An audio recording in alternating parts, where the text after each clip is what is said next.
I won't give personal information to a fake mother. An unbelievable line came out of my son's wife's mouth, and I was speechless, my mind made up. Even when I asked, "Won't you regret this?" she replied with a mocking tone, "No way." Well, there's nothing I can do. I'm not a weak woman who cowers at words. You've crossed a line, and you shouldn't have. My name is Mariah, and I'm about to turn 60. I lost my husband and raised 2 children with all my might.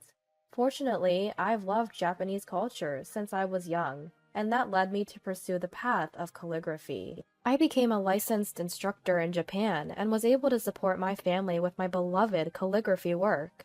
Life is unpredictable, so the three of us lived in a small apartment without luxury, practiced frugal living, and saved money every month. My eldest son, Simon, was an easy child when he was young, but as he grew older, I felt his emotional weakness. My daughter Liddy, unlike her brother, grew into a spirited and lively girl.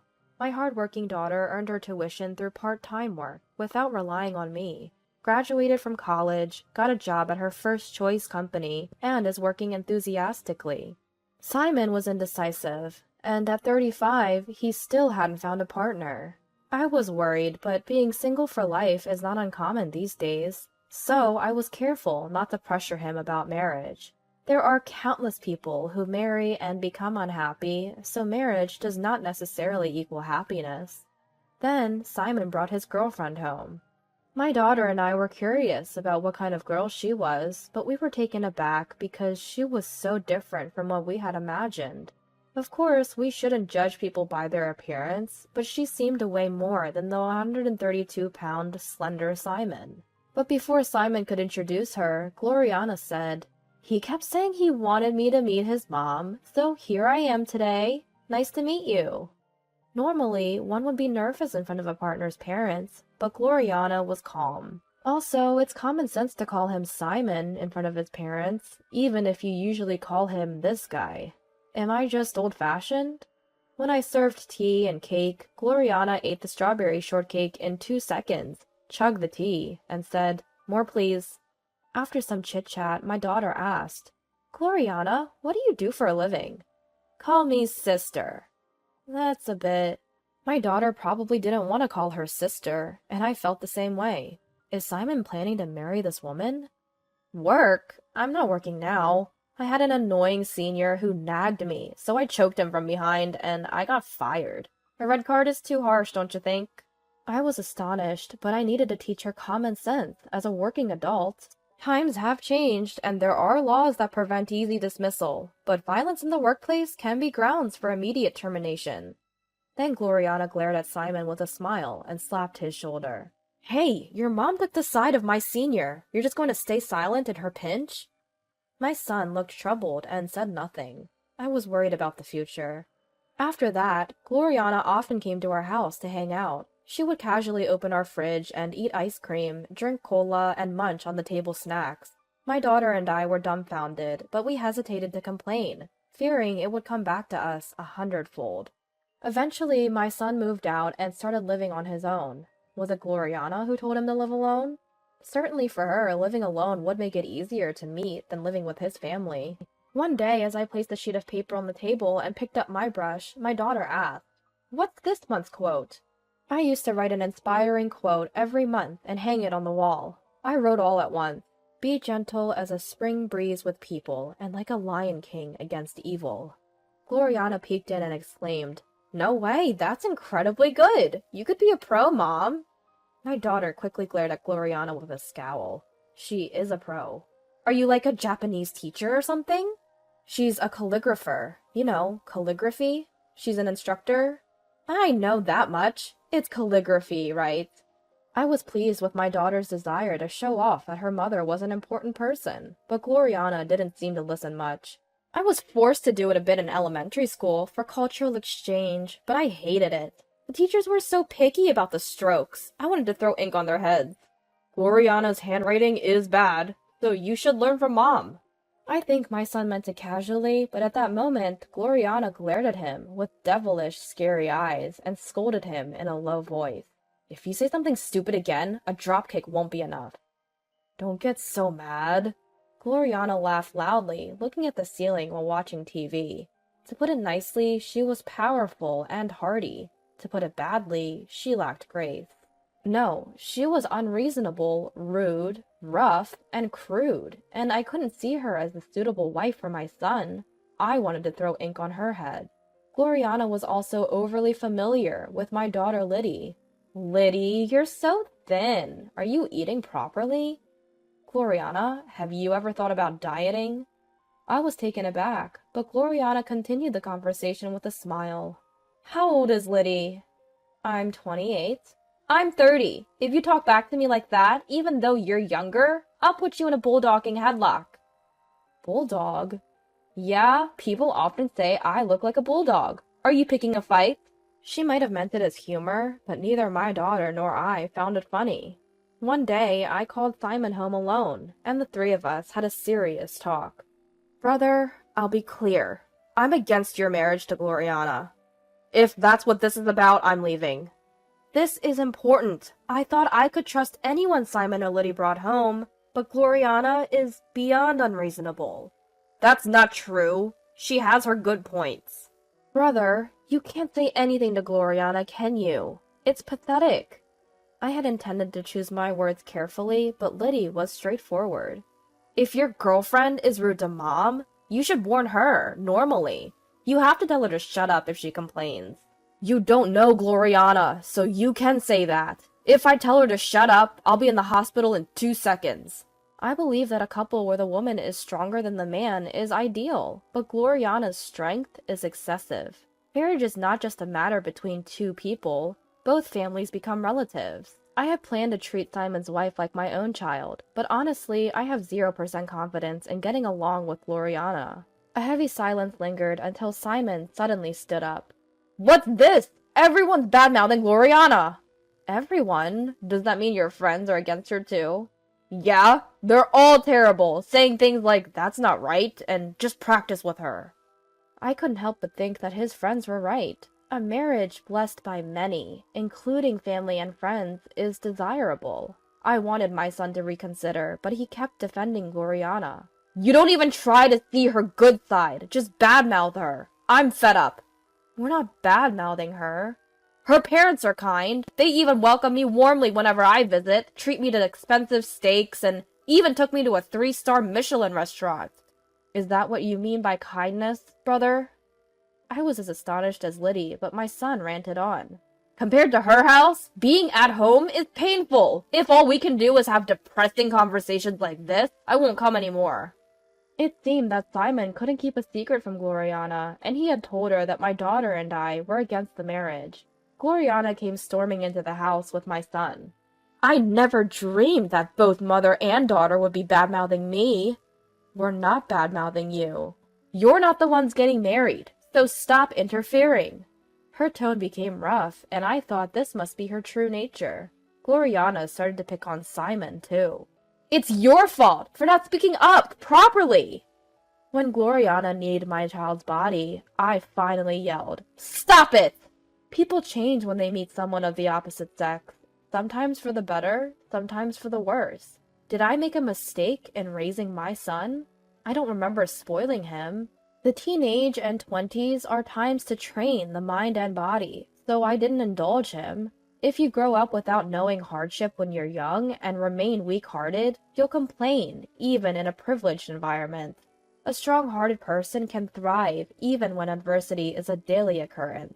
I wanted to raise a strong child, but Simon is weak. Gloriana complained to Liddy and me one-sidedly and left Simon behind. When Liddy started blaming Simon, he lost his temper. A guy who takes his mother's side when his mother and girlfriend fight is the worst, isn't he? That's not good. That's not true. You don't care about how I feel. Caught in the middle. Enough already. Simon left too, and we didn't see him for a while. Then one day, something I never imagined happened. A postcard in the mailbox. It was printed with, "We got married," and there was a photo of Simon and Gloriana, smiling and arm in arm. Had they finally married? I thought they must have had a ceremony just for the two of them and decided to at least send a congratulatory card as a parent. The postcard strangely didn't include the address of their new home. I called my son. When I talked to Simon, I learned that they hadn't held the ceremony just by themselves. He said they had a grand wedding with Gloriana's parents, relatives, friends, Simon's friends, and colleagues. I felt weak all over, and my knees began to tremble. Do you realize what you've done? If you're going to lecture me, I'll hang up. Without letting me know, they held the ceremony without inviting any relatives from the groom's side.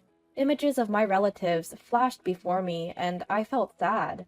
I can't explain why I didn't invite them to Simon's wedding, and I can't face them anymore. Didn't Gloriana's parents object, thinking it was too much? An unreasonable child from unreasonable parents. Something inside me began to crumble. Then Gloriana came on the phone.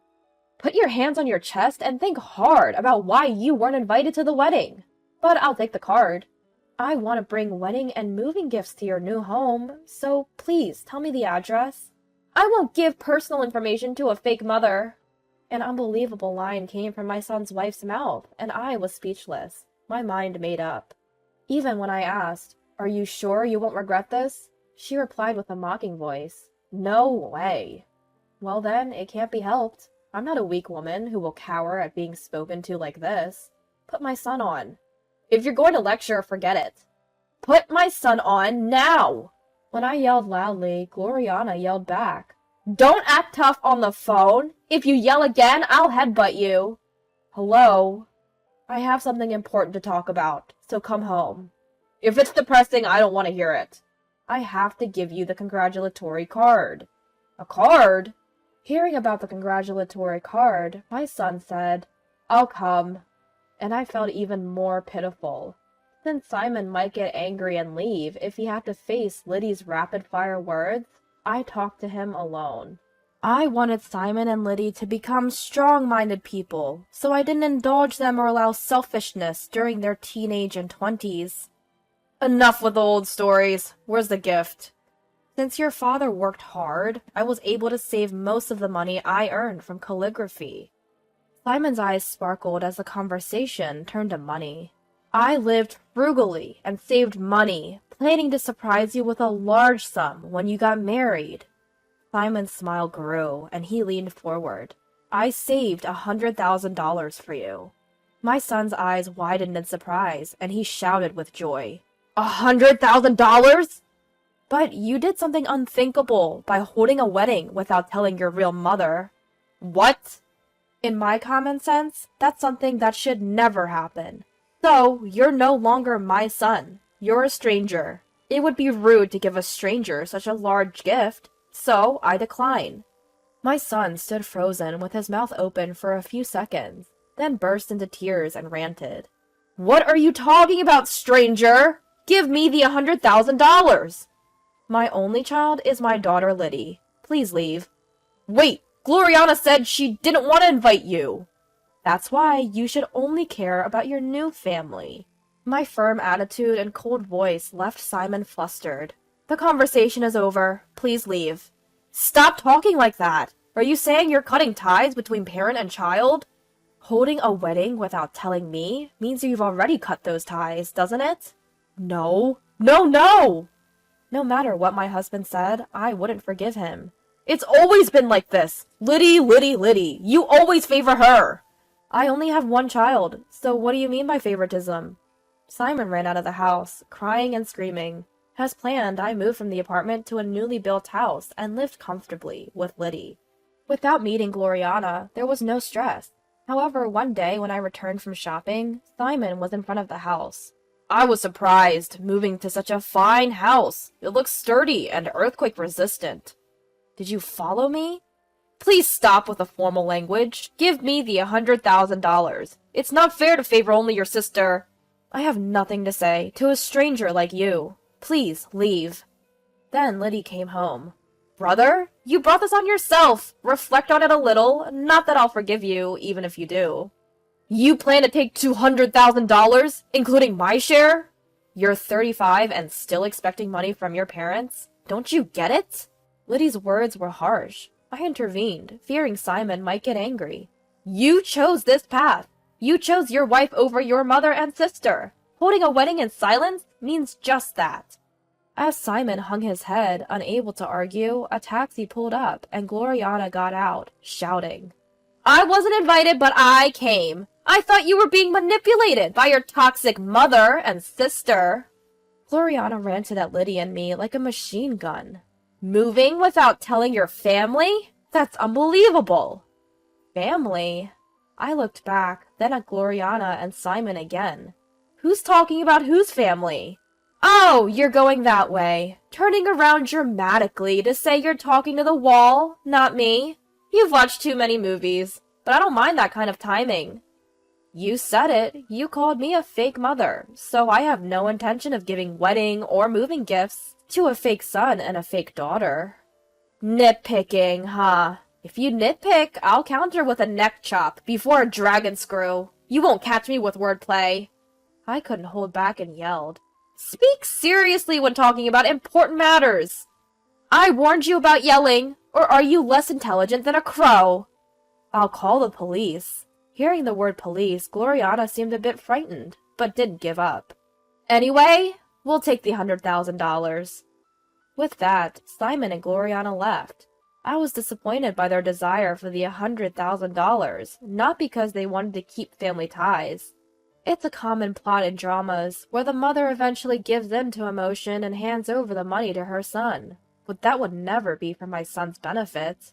If one goes astray, family should help, but if the spoiled thinking isn't cured, the same mistakes will surely be repeated. I had a strong resolve not to give even a single dollar. I want to treat good citizens with the gentleness and freshness of a spring breeze. But against evil, a spring breeze won't protect those dear to me. Against evil, against enemies, I must face them like a lion. My policy is to respond sincerely to sincere people, but to respond with strength to arrogant ones. The boomerang effect is scary.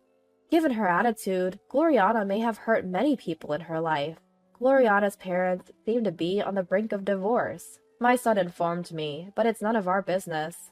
Gloriana's father, who seems to be 60, my age, had an affair with a woman 20 years younger. He had an inappropriate relationship with a female employee for years, and it seems his wife found out. Gloriana and her father argued during a marital fight, and her father ended up in the hospital.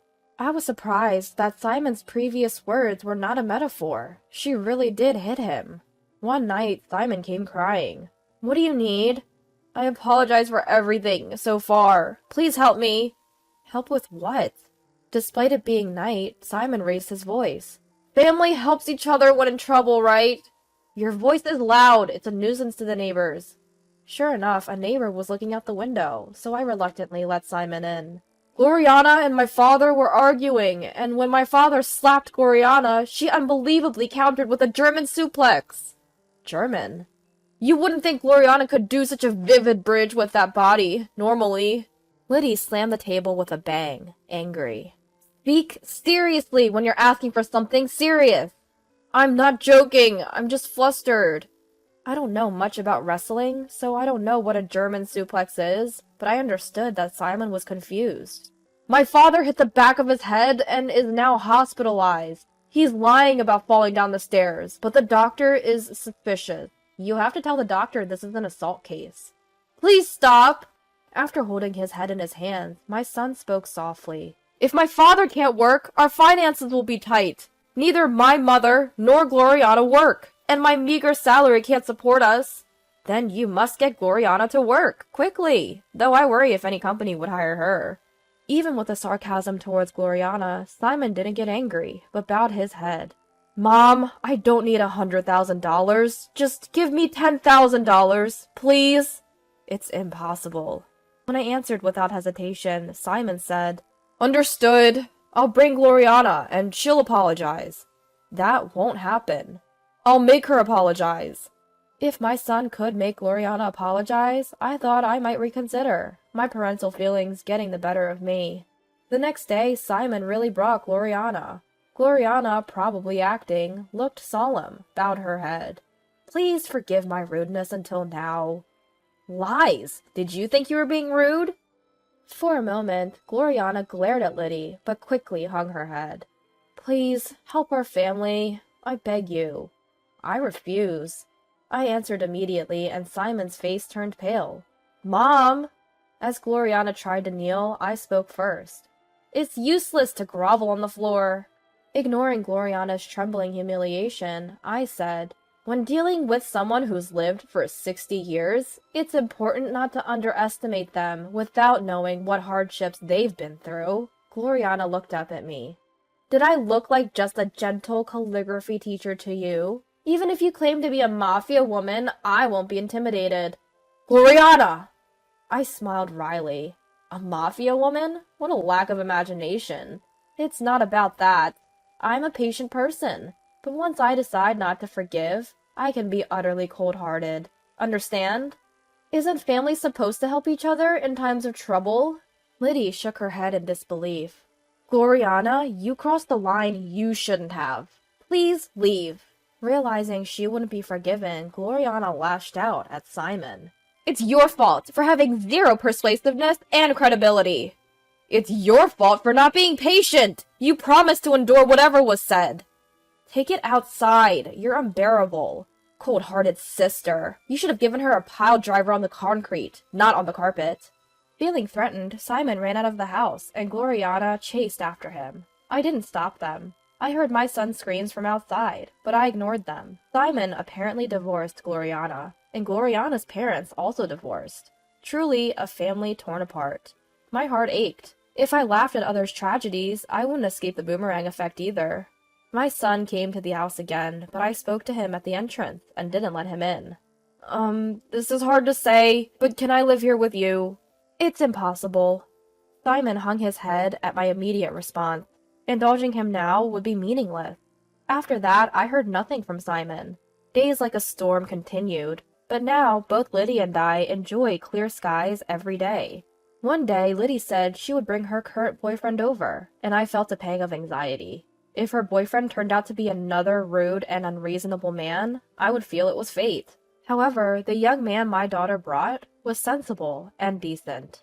I breathed a sigh of relief.